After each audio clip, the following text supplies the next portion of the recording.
महाराष्ट्रातल्या इयत्ता 4थी मध्ये, 5वी मध्ये, 7वी मध्ये आणि 8वी मध्ये शिकणारे जे काही विद्यार्थी आहेत यांच्यासाठी एक खुश खबर आहे, आनंदाची बातमी आहे। ज्या गोष्टीची आपण आतुरतेने वाट पाहतो ना, ती गोष्ट येऊन ठेपलेली आहे आपल्या समोर। कारण आपल्याला आपल्या शैक्षणिक प्रवासामध्ये पहिली स्पर्धा परीक्षा जी द्यायची असते ती म्हणजे शिष्यवृत्तीची परीक्षा। सगळ्यांना आवडता विषय हा, विद्यार्थ्यांना तर खूप आवडतो आणि पालकांनाही आवडत असतं। कारण माझं मूल कुठेतरी आता स्पर्धा परीक्षेच्या युगामध्ये पाऊल टाकणार आहे आणि ते पाऊल आपल्याला त्या विद्यार्थ्याला टाकू द्यायचंच आहे बरं।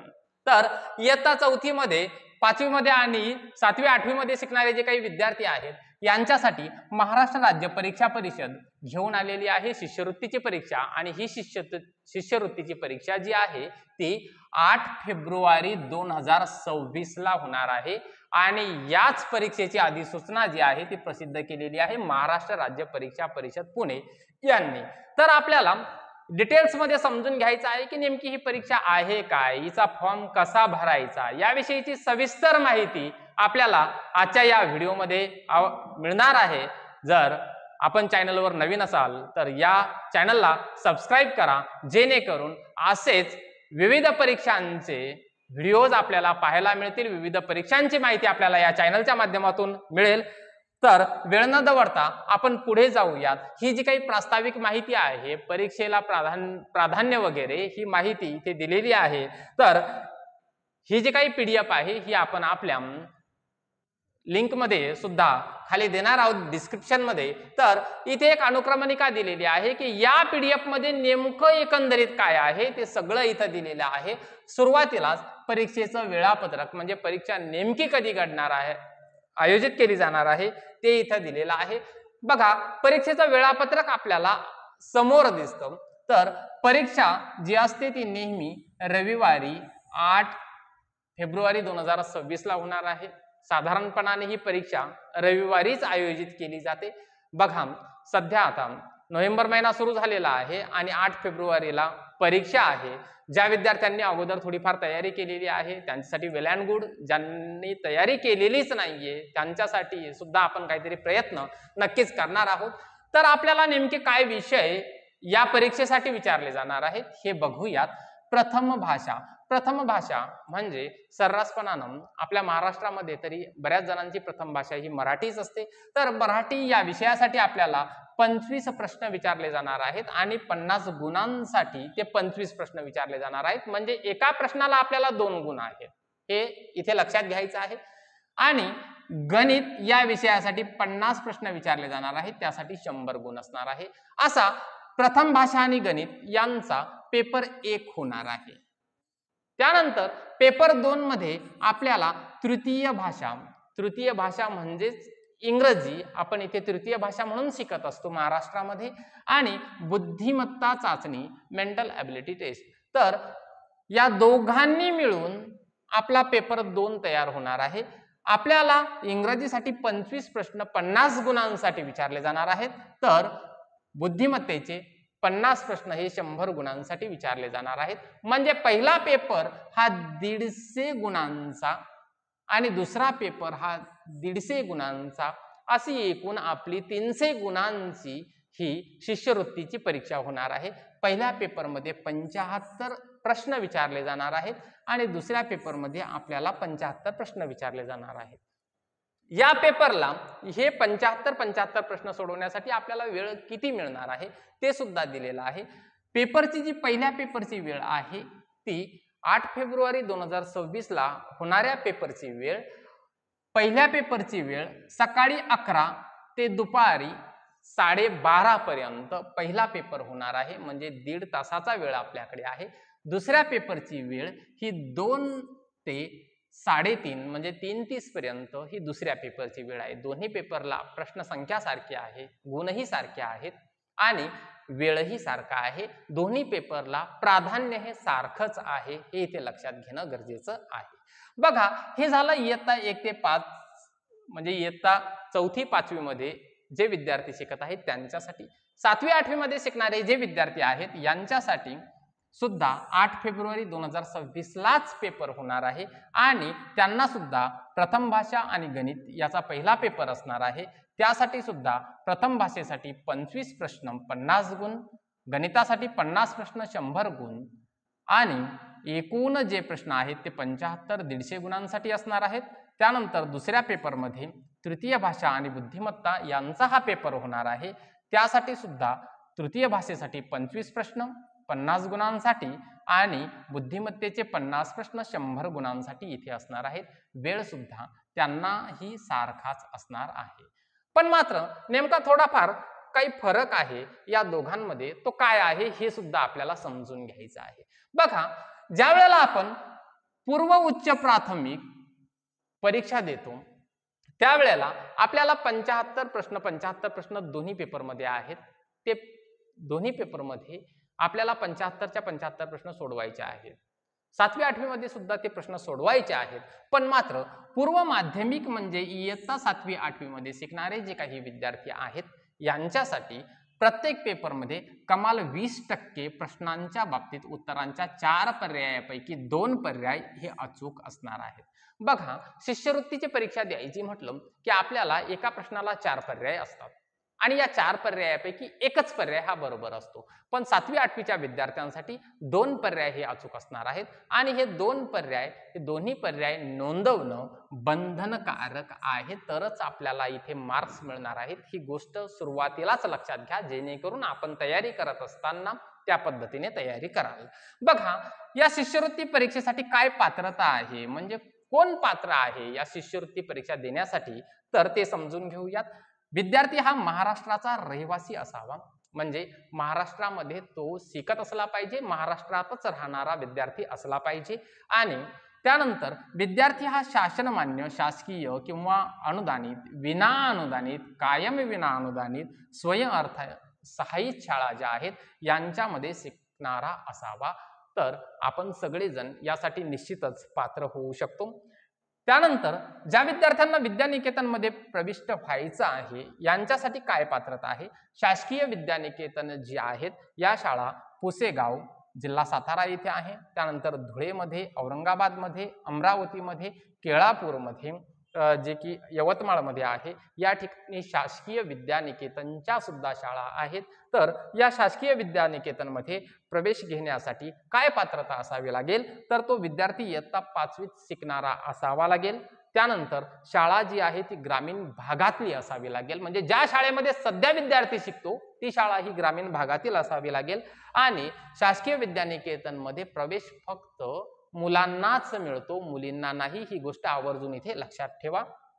त्यानंतर आपण पुढचा काय क्रायटेरिया आहे ते सुद्धा बघूयात. आदिवासी विद्यानिकेतनमध्ये प्रवेश घेण्यासाठी त्याच मर्यादा आहेत की विद्यार्थी हा 5वीत शिकणारा असावा लागतो, फक्त मुलगाच असावा लागतो. त्यानंतर अनुसूचित जमाती म्हणजे एसटी प्रवर्गातील तो असावा लागतो आणि शासनाने ठरवून दिलेले जे काही आदिवासी क्षेत्र आहे त्यातील तो विद्यार्थी असावा लागतो. ही गोष्ट इथं समजणं गरजेचे आहे.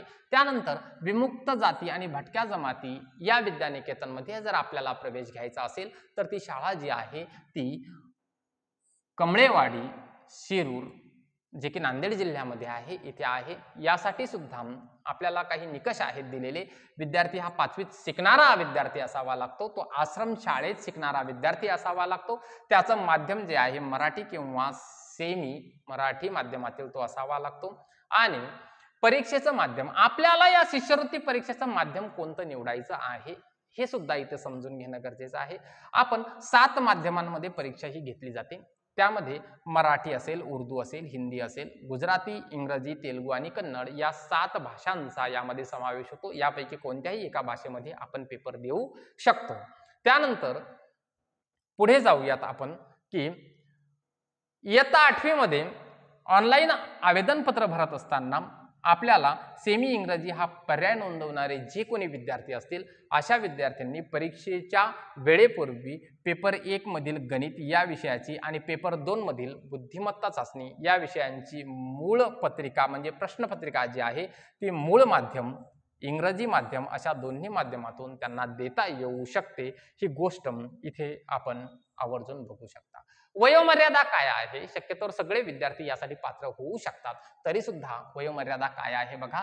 1 जून 2025 रोजी वयोमर्यादा आपली कन्सिडर केली जाणार आहे. 1 जून 2025 या तारखेला निश्चिती करून आपण पूर्व उच्च प्राथमिक शिष्यवृत्ती परीक्षा म्हणजे इयत्ता 5वीतील विद्यार्थ्याचं वय जे आहे ते सर्व प्रवर्गांसाठी 11 वर्ष असावं लागतं. दिव्यांग विद्यार्थ्यांसाठी त्यामध्ये सूट आहे, ती 15 वर्षापर्यंत विद्यार्थ्याचं वय असलं तरी सुद्धा चालेल.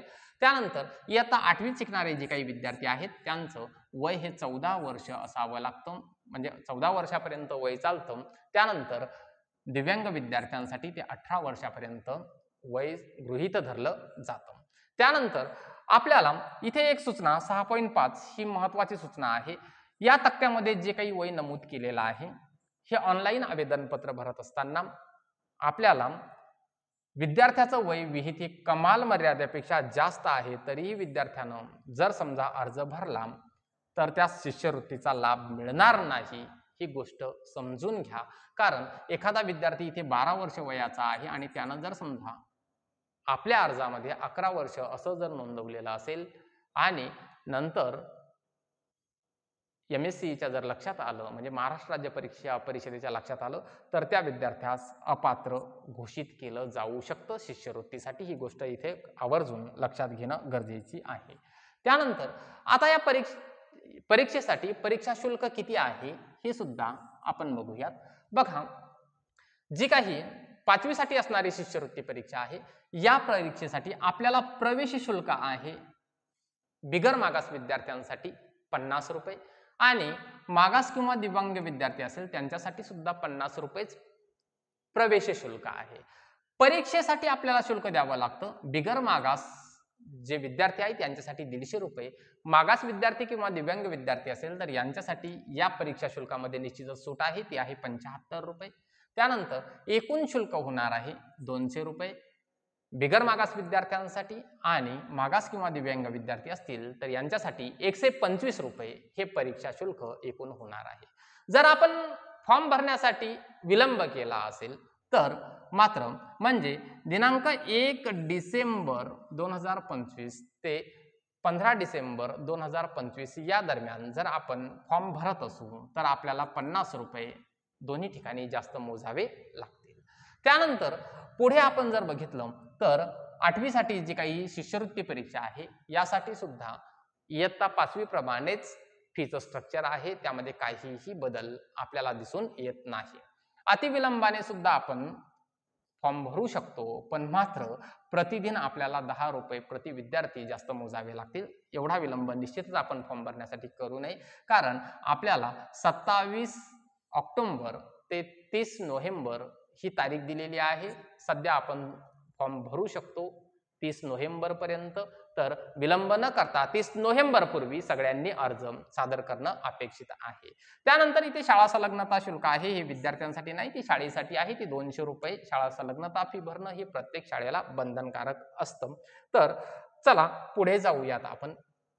शुल्क भरण्याची पद्धती ही जी आहे ती आता सगळीकडे ऑनलाईनचा जमाना आलेला आहे, त्यामुळे ऑनलाईन शुल्क जे आहे ते भरलं जाऊ शकतं. शाळा एकंदरीतच सगळ्यांची फी ही एकंदरीत ऑनलाईनरित्या पेड करत असते, त्यामुळे विद्यार्थ्यांना यावर काही विचार करण्याची गरज नाही. आपण त्यानंतर पुढच्या ज्या काही गोष्टी आहेत त्या बघूयात की यामध्ये ग्रामीण आणि शहरी क्षेत्राचे जे काही निकष आहेत ते निकष आपल्याला ठरवून दिलेले आहे की ग्रामपंचायतीच्या नियंत्रणाखालील सर्व गावं किंवा वस्ती ज्या असतील यामध्ये शिकणाऱ्या विद्यार्थ्यांची गणना ही ग्रामीण भागामध्ये होत असते.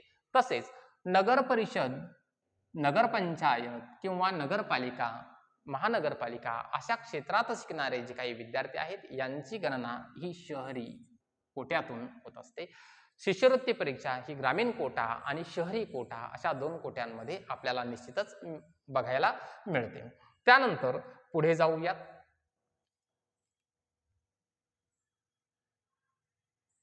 बघा, आता हे आपल्यासाठी महत्वाचं आहे की आपल्याला शिष्यवृत्तीचा फॉर्म भरत असताना काय काय कागदपत्र आवश्यक आहेत हे कागदपत्र निश्चितच आपल्याकडे असतात. तर आपल्याला विद्यार्थ्याचा फोटोसह स्वाक्षरी एकत्रित स्कॅन करावी लागत असते, त्यामुळे तुमचा एक चांगला पासपोर्ट फोटो तुमच्याजवळ असेल, नसेल तर काढून ठेवा.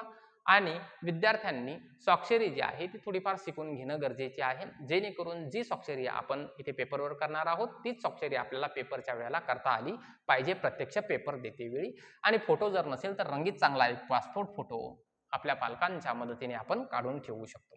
त्यानंतर आपल्याला वार्षिक उत्पन्न जे आहे ते विदर्भातील जे काही विद्यार्थी आहेत यांच्यासाठी 1 लाखापेक्षा कमी असल्यास सक्षम तलाठी, तहसीलदार, प्रांताधिकारी यांचं प्रमाणपत्र सादर करणं हे आवश्यक आहे. आणि विद्यार्थ्याचे पालक 1 लाखापेक्षा कमी आर्थिक उत्पन्न असेल किंवा भूमिहीन शेतमजूर जर असतील तर भूमिहीन शेतमजूर व 1 लाख रुपये कमी वार्षिक उत्पन्न असल्यास सक्षम अधिकाऱ्यांचं प्रमाणपत्र आपल्याला सादर करणं गरजेचं असतं. संबंधित शाळेचे मुख्याध्यापक फोटोसह स्वाक्षरी करतील, ही शाळेची जबाबदारी आहे. निश्चितच शाळा ती जबाबदारी आपली पूर्ण करत असते. तर त्यानंतर आपल्याला विद्यार्थ्याचा आधार कार्ड क्रमांक किंवा विद्यार्थ्याचा बँक खाते क्रमांक ऑनलाईन फॉर्म भरत असताना सादर करणं गरजेचं आहे. बघा, शक्यतोवर आधार कार्ड सर्वांच्या आहेतच, पण ज्यांची कोणाची काही अडचण असेल त्यांनी निश्चितच आपल्या आधार कार्ड तयार करून ठेवणं गरजेचं आहे. विद्यार्थ्याचं आई वडील किंवा पालक यांच्यासोबत संयुक्त बँक खातं किंवा विद्यार्थ्याचं स्वतंत्र खातं जरी असेल तरी सुद्धा चालेल. तर ते बँक खात्याचा क्रमांक आपण आपल्या शाळेकडे त्यावेळेला फॉर्म भरतेवेळी देणं अपेक्षित आहे. त्यानंतर ही गोष्ट सगळ्यात महत्त्वाची आहे. सगळा अट्टहास कशासाठी चाललेला आहे तर शिष्यवृत्ती परीक्षा दिल्याच्या नंतर काय आहे तर शिष्यवृत्ती रकमेमध्ये वाढ ही निश्चितच झालेली आहे. या शासन निर्णयानुसार म्हणजे 2020 नुसार 3/7/2023 नुसार शिष्यवृत्ती परीक्षेमध्ये इयत्ता 5वी करता आपल्याला 500 रुपये प्रति महिना याप्रमाणे प्रतिवर्ष 5,000 रुपये शिष्यवृत्ती मिळते आणि 8वीच्या विद्यार्थ्यांकरता 750 रुपये प्रति महिना याप्रमाणे 7,500 रुपये प्रतिवर्ष इतकी वाढ निश्चितच या शिष्यवृत्ती परीक्षेच्या स्कॉलरशिपमध्ये म्हणजे शिष्यवृत्तीच्या रकमेमध्ये करण्यात आलेली आहे. तर एकंदरीतच आपल्याला ही रक्कम जरी कमी वाटत असली तरी सुद्धा एक पहिली स्पर्धा परीक्षा आपल्या आयुष्याची आपण देण्यासाठी तयार असणं गरजेचं आहे. म्हणून सर्वांनी शिष्यवृत्तीचे फॉर्म भरायचे आहेत. जे विद्यार्थी इयत्ता 5वी मध्ये शिकतायत, 8वी मध्ये शिकतायत आणि एवढं एक वर्ष असं आहे की इयत्ता 4थी आणि इयत्ता 7वी मध्ये शिकणाऱ्या विद्यार्थ्यांना सुद्धा एक संधी इथं मिळणार आहे. तर या गोष्टी आपण तयार करायच्या आहेत आणि अभ्यासाला लागायचं आहे. ही सगळ्यात महत्त्वाची गोष्ट आहे. विषय आपल्याला आपली प्रथम भाषा मराठी, त्यानंतर गणित, त्यानंतर इंग्रजी आणि बुद्धिमत्ता या सगळ्या विषयांचा अभ्यास करायचा आहे. तर या सगळ्या गोष्टी आपण तयार करायच्या आहेत आणि लागा नक्कीच अभ्यासाला. व्हिडिओ कसा वाटला ते नक्की कमेंटमध्ये सांगा आणि आपल्या चॅनलवर नवीन असाल तर सबस्क्राईब करायला नक्कीच विसरू नका. व्हिडिओला लाईक करा, शेअर करा आणि नवीन माहिती मिळवण्यासाठी आपल्यासोबत नक्कीच कनेक्ट राहा. धन्यवाद.